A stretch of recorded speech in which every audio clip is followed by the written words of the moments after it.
مثل الذين ينفقون أموالهم في سبيل الله كمثل حبة أنبتت 7 سنابل في كل سنبلة 100 حبة صدق الله مولانا العظيم وصدق رسوله النبي الأمين المتين المبين الكريم ونحن على ذلك لمن الشاهدين والشاكرين والحمد لله رب العالمين. آئیے سب سے پہلے ہم اور آپ مل کر سب آقا حضور نور شاہائے یوم نشور جناب احمد مصطفیٰ محمد مصطفیٰ صلی اللہ علیہ وسلم کی بارگاہ میں نہایت ادب و احترام کے ساتھ میرے پاک پڑھنے میں اللہم صلی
حاجی مختار صاحب کی جانب سے یہ محفل میلاد پاک اور پھر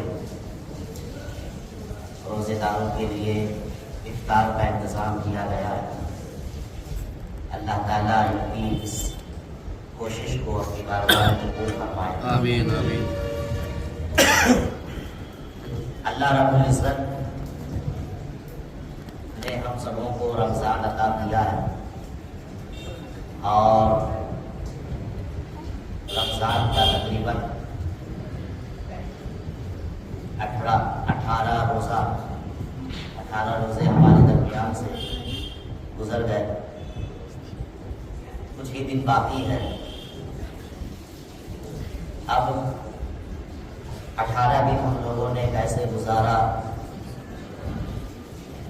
اس کو اپنے مد نظر رکھتے ہوئے اب 12 دن یا 11 دن کو انتہائی عبادت، اللہ کی بندگی، نماز، روزہ، تلاوت قرآن کریم، ان تمام چیزوں میں ہم گزاریں.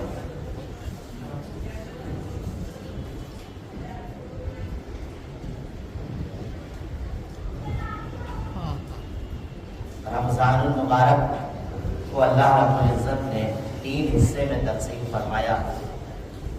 ایک رحمت کا عشرہ یعنی 10 دن رحمت کا، پھر 10 دن مغفرت کا اور 10 دن نجات کا. عشرہ رحمت گزر کر عشرہ مغفرت سے اب ابھی گزر رہے ہیں. عشرہ مغفرت میں ہمیں چاہیے کہ ہم زیادہ سے زیادہ استغفار پڑھیں، زیادہ سے زیادہ جہاں تک ہو سکے استغفر اللہ کا ورد اپنی زبان پر جاری رکھیں تاکہ یہ عشرہ مغفرت جو ہمیں ملا ہے صحیح معنوں میں ہم اپنی مغفرت اللہ کی بارگاہ سے کروا سکیں.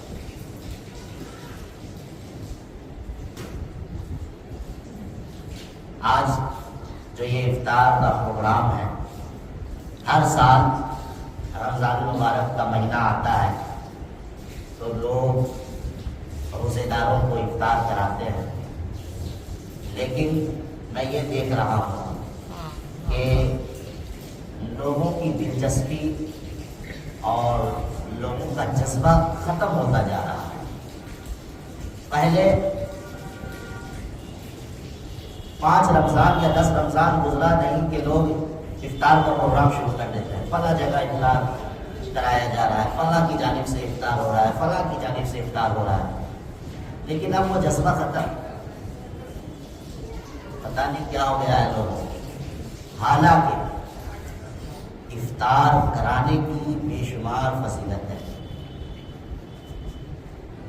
میں نے قرآن کریم کی ایک آیت کریمہ پڑھا، اللہ ارشاد فرماتا ہے مثل الذین ينفقون اموالهم فی سبیل اللہ، اس انسان کی مثال جو اپنے مال کو اللہ کی راہ میں خرچ کرتے۔ اب وہ مال خرچ کرنے کے بہت طریقے ہیں راہ خدا میں۔ مسجد بنا دینا، یہ بھی اللہ کی راہ میں خرچ ہوا۔ مدرسہ بنا دیے، یہ بھی اللہ کی راہ میں خرچ کرنا ہوا۔ کوئی غریب آپ کے دروازے پر آیا، یہ بھی اللہ کی راہ میں آپ خرچ کر رہے ہیں۔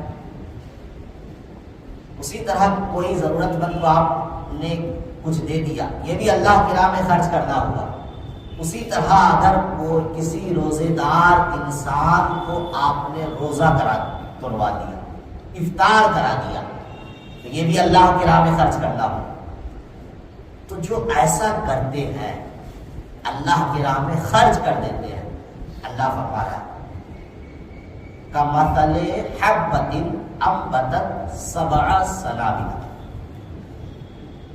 اس دانہ کی طرح ہے جس دانہ کو زمین پہ جب بویا جاتا ہے تو وہ ہر دانہ سے 7 بالی نکلتی ہے، ایک بالی۔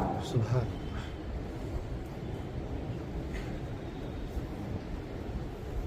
اور ہر دانہ میں وہ 7، یہ ہے قرآن میں کہ مثل حبۃ، اس ایک دانہ کی طرح ہے، انبتت 7 سنابل، جس سے 7 بالیاں نکلتی ہیں، اور ہر بالی پر پھر 100 دانہ ہوتا ہے۔ مثال کے طور پر دیکھیں، اس کا خلاصہ یہ ہے کہ کھیتی کرنے والا جب کھیت میں دانہ لگاتا ہے، ایک دانہ جو لگاتا ہے نا، تو اس ایک دانہ سے بعد میں پھر کئی بالیاں نکلتی ہیں، پھر وہ بالیاں پھر دانے کی شکل میں اختیار کر لیتا ہے، یعنی ایک سے کئی ہو جاتے ہیں، کئی دانے ہو جاتے ہیں۔ اسی طرح کوئی اگر اللہ کی راہ میں خرچ کر دے تو خرچ ایک کیا، 1 روپیہ بھی اگر خرچ کیا ہے تو اللہ تعالیٰ اسے بے حساب عطا فرماتا ہے، اس کے مال میں، اس کی دولت میں بے انتہا برکتیں عطا فرما دیتا ہے اللہ کی راہ میں خرچ کرنے سے۔ اور آپ نے سنا ہے کہ ہم نے کہا ترجمہ میں کہ جو اللہ کی راہ میں خرچ کرتا ہے تو اس کی مال کی حفاظت ہو جاتی ہے۔ نبی پاک صلی اللہ علیہ وسلم نے حدیث میں فرمایا کہ اپنے مریضوں کو صدقہ کے ذریعے شفا دلواؤ۔ اگر کوئی گھر میں بیمار ہے یا کوئی پریشانی لاحق ہے تو صدقہ کر دو، تمہاری وہ پریشانی دور ہو جائے گی، تمہاری وہ بیماری دور ہو جائے گی۔ نبی پاک صلی اللہ علیہ وسلم نے فرمایا روزے دار کو افطاری جو کراتے ہیں اس میں کیا ہوتا ہے، کھانا کھلایا جاتا ہے، اس کا پیٹ بھرا جاتا ہے۔ اور یاد رکھیں مذہب اسلام میں چاہے کوئی اگر روزہ نہیں رکھا ہے، ایسے بھی عام انسان کو اگر کوئی پیٹ بھر کے کھانا کھلا دے تو اس کا بھی بہت ثواب ہے۔ پیارے آقا صلی اللہ علیہ وسلم سے پوچھا گیا کہ یا رسول اللہ کون سا اسلام زیادہ بہتر ہے، کون سا اسلام زیادہ افضل ہے؟ بخاری شریف میں یہ حدیث مذکور ہے۔ تو پیارے آقا صلی اللہ علیہ وسلم نے فرمایا کہ وہ اسلام یعنی وہ مسلمان زیادہ افضل ہے، زیادہ بہتر ہے، اس کا مقام افضل و اعلیٰ ہے جو کسی دوسرے مسلمان کو یا دوسرے بھوکے کو کھانا کھلا دیتا ہے، اس کا پیٹ بھر دیتا ہے، تو وہ مسلمان افضل و اعلیٰ ہوتا ہے، اس کا مقام اللہ تعالیٰ کی بارگاہ میں بڑھ جاتا ہے، اس کی قدر اللہ کی بارگاہ میں کی جاتی ہے۔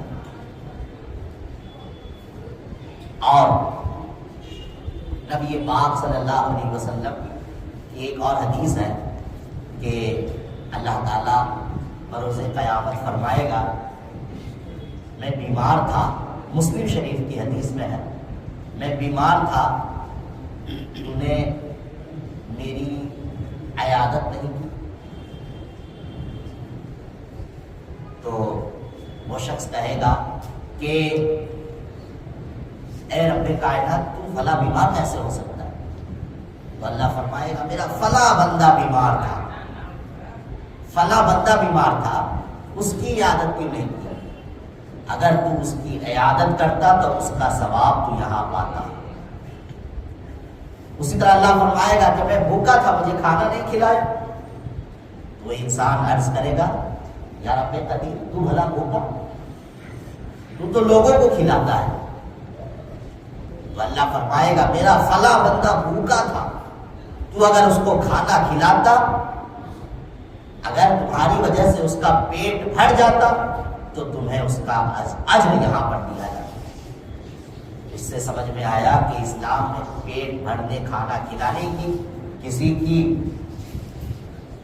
ضرورت مند کو یا غیر ضرورت مند کو کھانا کھلانے کی کتنی فضیلت ہے، اور یہی انسانیت بھی ہے۔ لوگ کہتے نا کچھ لوگ اسلام کو انسانیت سے الگ کر دیتے، بولتے یہ اسلام اور انسانیت الگ نہیں، جو اسلام ہے وہی انسانیت ہے۔ ہمارا مذہب ہم فخر کے ساتھ کہتے ہیں کہ اللہ نے ہمیں وہ مذہب دیا ہے جو مذہب ہی انسانیت ہے۔ سبحان اللہ۔ اسلام میں کسی پر ظلم کرنا منع ہے، حرام ہے، کسی کو بھوکا رکھنا یہ بھی گناہ ہے، کسی کے ساتھ لڑائی جھگڑا کرنا یہ بھی گناہ ہے، حرام ہے، کسی کا دل توڑ دینا یہ بھی حرام ہے۔ اور یہی تو انسانیت ہے کہ ہر انسان کے ساتھ اچھا برتاؤ کیا جائے، اچھا سلوک کیا جائے، اس کے دل کو نہ دکھایا جائے، اس پر ظلم نہ کیا جائے، یہی تو انسانیت ہے۔ اور اسلام تو یہی کہتا ہے، اس لیے ہم کہتے ہیں کہ جو اسلام ہے وہی انسانیت ہے، انسانیت اسلام سے الگ نہیں ہے، ہمارا مذہب ہی انسانیت کا پیغام دیتا ہے۔ پیارے آقا صلی اللہ تعالی علیہ وسلم سے پیارے آقا صلی اللہ علیہ وسلم نے فرمایا کہ روزے داروں کو روزہ افطار کرایا کر، افطار کرانے کی فضیلت نبی نے بیان فرمایا، اور خود نبی پاک صلی اللہ علیہ وسلم روزے داروں کو افطار کرایا کرتے تھے، خود افطار کرایا کرتے تھے نبی پاک۔ اس لیے اگر کوئی انسان افطار کراتا ہے تو اس کو اس کا ثواب تو ملے گا ہی افطار کرانے کا، ساتھ میں وہ سب سے بڑی چیز یہ ہے کہ وہ نبی پاک صلی اللہ علیہ وسلم کی سنت پر عمل کرتا ہے۔ آج ہم لوگ اہل سنت والجماعت کہلاتے ہیں نا، اہل سنت والجماعت کا کیا مطلب؟ جو نبی کے طریقے پر چلے، نبی کے اور صحابہ کے طریقے پر چلے، وہ اہل سنت والجماعت ہے۔ نبی پاک صلی اللہ علیہ وسلم کا طریقہ کیا تھا؟ روزے داروں کو افطار کرانا۔ اگر اللہ نے آپ کو مال و دولت دیا ہے، اگر آپ صاحب استطاعت ہیں، تو آپ نبی پاک کی اس سنت پر عمل کر کے روزے داروں کو افطار کرایا جائے۔ نبی پاک صلی اللہ علیہ وسلم نے فرمایا کہ کوئی اگر کسی روزے دار کو افطار کراتا ہے تو افطار کرانے کی وجہ سے اس کے گناہ کو اللہ تعالیٰ بخش دیتا ہے، یعنی اس کی مغفرت فرما دیتا ہے۔ تین چیز روزے دار کو افطار کرانے کا تین اجر ملتا ہے، تین طرح سے ثواب ملتا ہے۔ پہلی چیز یہ ہے کہ اللہ تعالیٰ اس کی مغفرت کر دیتا ہے، روزے دار کی بھی تو مغفرت ہوگی، ساتھ میں جس نے افطار کرایا اس کی مغفرت ہوتی ہے۔ دوسری چیز یہ ہے کہ افطار کرانے والے انسان کو جہنم سے آزادی کا پروانہ مل جاتا ہے، جہنم سے آزادی کا پروانہ، سند اللہ تعالیٰ اسے دے دیتا ہے۔ اور تیسری چیز یہ ہے کہ روزے جس نے افطار کرایا، اس جو روزہ رکھا ہوا ہے اس کے ثواب میں بھی کمی نہیں آتی، بلکہ اس کے ثواب میں کمی کیے بغیر اتنا ہی ثواب روزے دار کو بھی عطا دیا جاتا ہے، اور جس نے افطار کرایا اس کو بھی اتنا ہی ثواب ملتا ہے۔ جس نے روزہ رکھا ہے اور روزہ رکھنے کی وجہ سے جو ثواب اللہ تعالیٰ روزہ رکھنے والے کو دے گا وہی ثواب افطار کرانے والے کو بھی دیتا ہے۔ تو تین چیز ہوئی، ایک مغفرت، دوسرا جہنم سے آزادی، اور تیسری چیز کہ روزے دار کے برابر اس کو ثواب۔ صحابہ اکرام جب نبی پاک صلی اللہ علیہ وسلم نے افطار کرانے کی فضیلت بیان کی تو صحابہ اکرام میں سے کسی نے پوچھا یا رسول اللہ ہمارے پاس تو وہ طاقت نہیں ہے۔ دیکھیے بہت اہم چیزیں بتا رہے ہیں، یہ والی چیز غور سے سنیں۔ آخری صحابہ اکرام میں سے کسی نے پوچھا یا رسول اللہ ہمارے پاس تو اتنی استطاعت نہیں ہے کہ ہم لوگوں کو بیٹھا دیں، مجمع جمع کر دیں اور اتنا افطار کرائیں، اور ظاہر سی بات ہے اس میں تو خرچ ہوتا ہے نا افطار کرانے میں۔ تو صحابہ اکرام نے پوچھا کہ یا رسول اللہ ہمارے پاس وہ استطاعت نہیں ہے، اتنا پیسہ نہیں ہے کہ ہم روزے داروں کو افطار کرائیں، تو آخر کیا ہم اس ثواب سے محروم ہو جائیں گے؟ کیا ہمیں وہ ثواب نہیں ملے گا؟ تو نبی پاک نے فرمایا کہ اگر تمہارے پاس وہ استطاعت اگرچہ نہیں ہے کہ تم پورا افطار کراؤ، لیکن اگر تم ایک گلاس پانی بھی روزے داروں کو پلاتے ہو تو بھی تمہیں اللہ تعالیٰ وہ 3 ثواب عطا فرمائے۔ اور اگر ایک گلاس پانی نہیں بھی ہے تمہارے پاس، دودھ بھی اگر پلا دیے تو بھی اس کا ثواب ملے گا۔ اگر یہ بھی نہیں ہے، پانی دودھ کچھ نہیں ہے، اگر تم کسی روزے دار کو ایک کھجور پیش کر دیتے ہو تو بھی وہ 3 ثواب اللہ تعالیٰ تمہیں عطا فرمائے۔ ایک کھجور بھی اگر، یہ حدیث میں ایک کھجور بھی اگر کوئی روزے دار کو دے دیتا ہے تاکہ اس کھجور سے وہ روزے دار اپنے روزے کو پورا کرے تو وہ 3 ثواب اللہ ارشاد فرماتا ہے۔ اور پتہ ہے قیامت کے دن جب حساب و کتاب ہو جائے گا تو جب جنتی جنت میں چلے جائیں گے تو جنت میں پینے کے لیے کیا ملے گا پتہ ہے؟ حوض کوثر ملے گا۔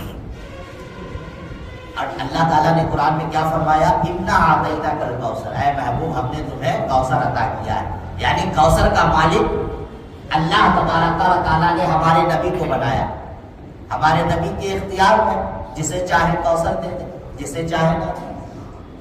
تو جو نبی کا غلام ہوگا، عاشق رسول ہوگا، ساتھ میں شریعت کے مطابق زندگی گزارنے والا ہوگا، یقیناً انہیں یہ امید ہے کہ ہمیں نبی پاک اپنے ہاتھوں سے کوثر پلائے گے۔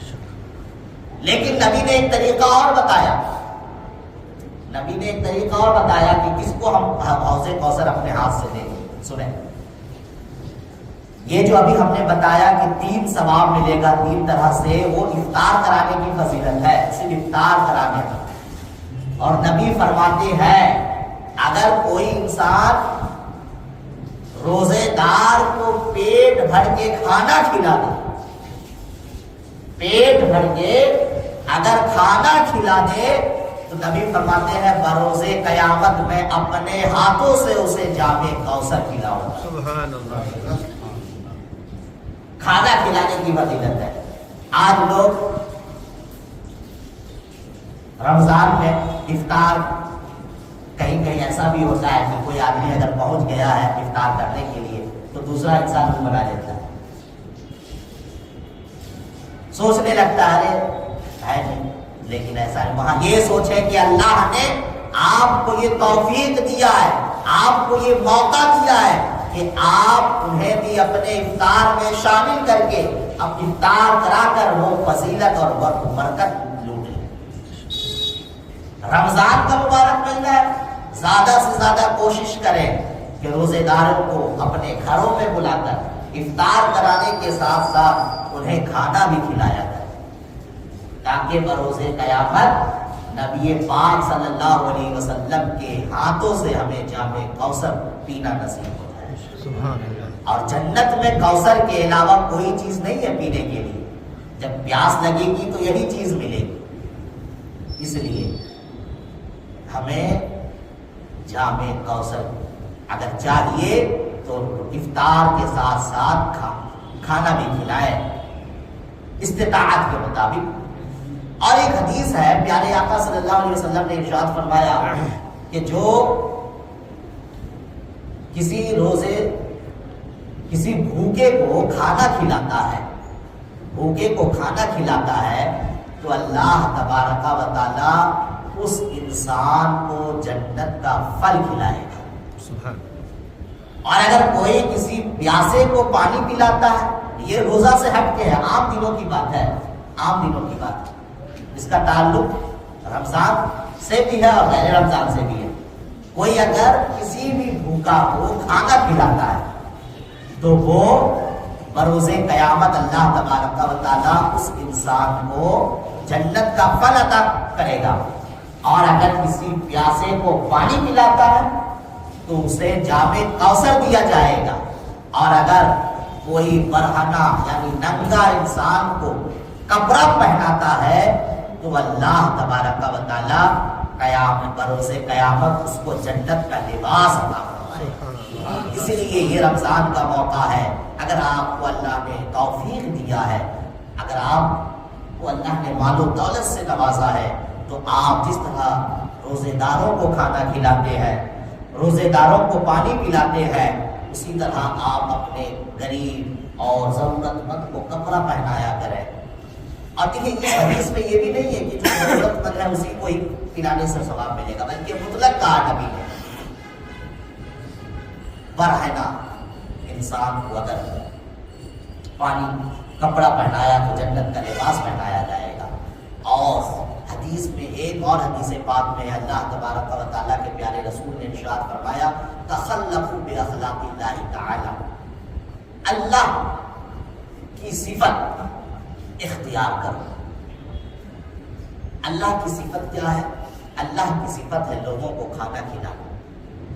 اللہ کی صفت لوگوں کو کھانا کھلانا ہے. اس لیے اگر کوئی رمضان میں افطار کراتا ہے یا لوگوں کو کھانا کھلاتا ہے تو گویا کہ وہ اللہ کی صفت اختیار کر لیتا ہے. سبحان اللہ کی صفت وہ اختیار کر لیتا ہے.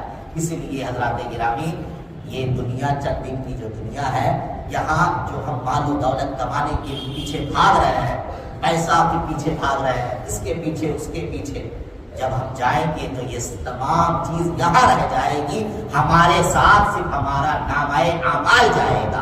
آپ دنیا میں جو کیے رہیں گے، جو اچھا عمل کریں گے، اس اچھے عمل کا ثواب آپ کو قبر میں دیا جائے گا، آپ کو حشر میں ملے گا.